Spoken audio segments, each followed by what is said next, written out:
तो आप ये जहन में रखिए कि किसी अपने का और बहुत अपने का बिछड़ जाना जो है वो मौत होती है, और किसी का वसल और किसी का मिल जाना, किसी का वापस लौट आना, ये इंसानों के लिए हयात होती है, ये उनके लिए कामयाबी होती है। तो कुरान करीम में जब हम ये कहते हैं कि इन्ना लिल्लाहि व इन्ना इलैहि राजिऊन, तो यहाँ पर भी अपने जहन में ये बात रखिए कि हमारा रुजू भी है, हमने भी लौटना है। फिर बनाने वाले ने हमें कितनी खूबसूरती से बनाया है, किस कदर एहसास, प्यार, जिम्मेदारियां, ये तमाम तर चीजें। और फिर वो अगर हमें पुकारे इन कुरानी आयात के जरिए, तो फिर हम क्यों ना लौटें इस किताब करीम के पास। ये देखिए कि मुसलमानों की जिंदगी, मोमिनों की जिंदगी, आज हमारा हाल ये है कि हम मुख्तलिफ फिरकों के अंदर बढ़ चुके हैं, चाहे वो सियासी हों, चाहे वो मजहबी हों, चाहे वो जिस तरह का भी आप अपना माहौल देख लीजिए। आज हम उन परिंदों की तरह कि इब्राहीम अलैहिस्सलाम ने तो उनको अपनी मोहब्बत दी थी उन परिंदों को, और वो परिंदे अगर यूं मान लीजिए, इन्हीं की तफसीर को, इन्हीं के तराजुम को मान लीजिए कि जनाब उनको जबा कर दिया गया, तो जबा होते ही जब उनके अंदर जिंदगी लौटी है तो उन्हें इब्राहीम अलैहिस्सलाम याद आए।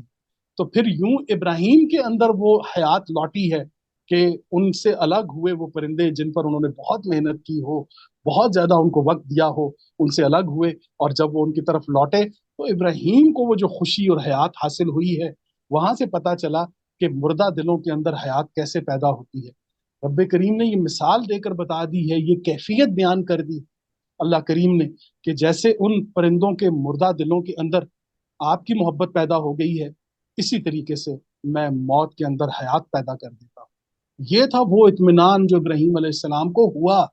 जो इंशाल्लाह आज से आपको भी होगा, कि हमने हमने इस पूरी आयत को पढ़ने के बाद जो हमारे लिए पैगाम है वो ये है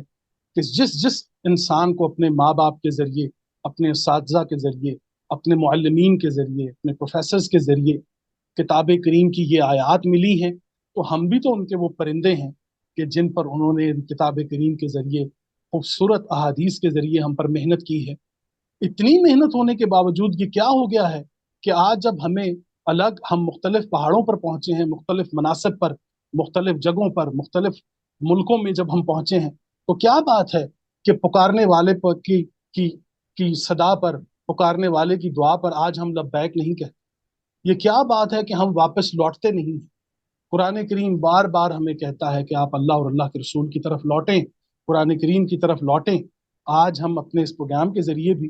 तमाम दुनिया के मुसलमानों और इंसानों को ये कहते हैं कि आइए इस किताब करीम की तरफ,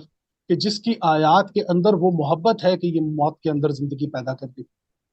ये इसका इसका कमाल है, इसकी खूबसूरती है, और मिसाल उसने परिंदों की दे दी है आपके साथ। तो अब आपको ये पता चला होगा कि इस किताब करीम का मकसद जो है वो ये है कि इसके अंदर एक खूबसूरत जमात साजी है, एक इंसानियत साजी है, एक किरदार साजी है, कि हमें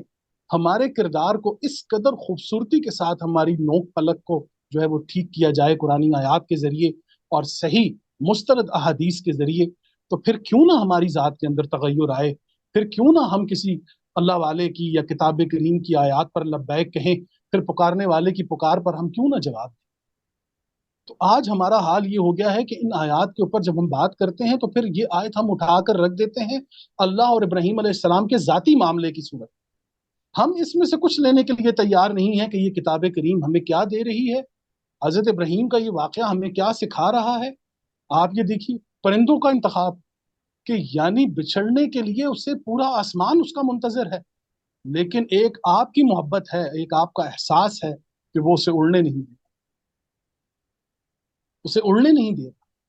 तो एक मोमिन की जिंदगी, एक रजाल की जिंदगी, एक मुसलमान की जिंदगी इतनी खूबसूरत होती है कि इसी कुरान में से हमें इब्राहिम की सदा भी आ रही है, इसी कुरान में से ईसा अलैहिस्सलाम की सदा आ रही है, इसी कुरान में से हमें मूसा अलैहिस्सलाम की सदा आती है, इसी कुरान से मोहम्मद सल्लल्लाहु अलैहि वसल्लम की सदाएं बुलंद होती हैं। लेकिन अफसोस कि आज हम लौटने के लिए तैयार हैं। वो जो हम पर मेहनत हुई, सदियों से हम पर जो मेहनत हुई है, और सदियों से जो अल्लाह करीम ने अपने अंबिया और रसूलों और किताबों के जरिए जो हम पर मेहनत की है, आज जब हम मुख्तलिफ जुज के अंदर बटे हैं, तो अब भी हम अपने मरकज से कट चुके हैं, हम वापस लौट नहीं रहे।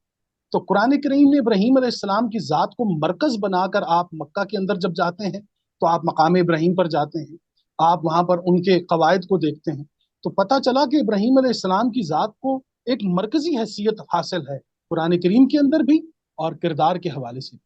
لیکن آج ہمارا مرکز ہمیں پکار رہا ہے اور کوئی پرندہ واپس آنے کے لیے تیار ہے.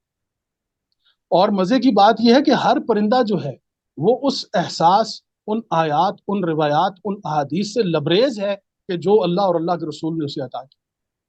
یعنی کہ کتاب، آیات، صحیح روایات، یہ تمام تر چیزیں حاصل ہونے کے باوجود بھی ہم نے صرف اپنی ہٹ دھرمی سے مختلف فرقوں میں اپنے آپ کو بانٹا. ہم ایک دوسرے سے کٹ گئے، ہم نے ایک دوسرے کے عقائد کے ساتھ گفتگو کی، ہم نے فوائد پر بات نہیں کی، ہم نے نفوس پر محنت نہیں کی، ہم نفاذ کی طرف چل پڑے. ہمیں قرآن کریم کے مسائل دکھائی دیے، ہمیں قرآن کریم کے وسائل دکھائی نہیں دیے. تو جناب آپ تمام احباب سے یہ درخواست ہے کہ اس آیت کو بار بار پڑھیے، اس آیت کو بار بار سمجھیے، قرآن کریم کی اس محبت، اس شان اور اس شوقت کو محسوس کیجیے، اللہ کی محبت کو محسوس کیجیے کہ جس طرح ابراہیم علیہ السلام نے مردہ دلوں کے اندر اپنی محبت پیدا کر لی ہے، تو کیا وہ رب کریم آپ کے مردہ دل کے اندر کی محبت پیدا نہیں کر سکتا؟ ہم بھی تو آج ایک موتا کی زندگی گزار رہے ہیں، ہم بھی تو کوئی زندہ لوگوں میں یا زندہ قوموں میں ہمارا کوئی شمار نہیں. تو اللہ کریم تو بار بار یہ پکار رہا ہے کہ یہ کتاب ہے جو تمہیں زندگی دینے آئی ہے، یہ نبی ہے کریم، نبی کریم صلی اللہ علیہ وآلہ وسلم کہ جو آپ کو زندگی دینے آئے ہیں. تو میں نے عرض کیا کہ ایک حی القیوم، ایک زندہ خدا کو، ایک زندہ رب کو، ایک زندہ اللہ کو ہم تحفے میں سوائے زندگی کی اور کچھ نہیں دے سکتے.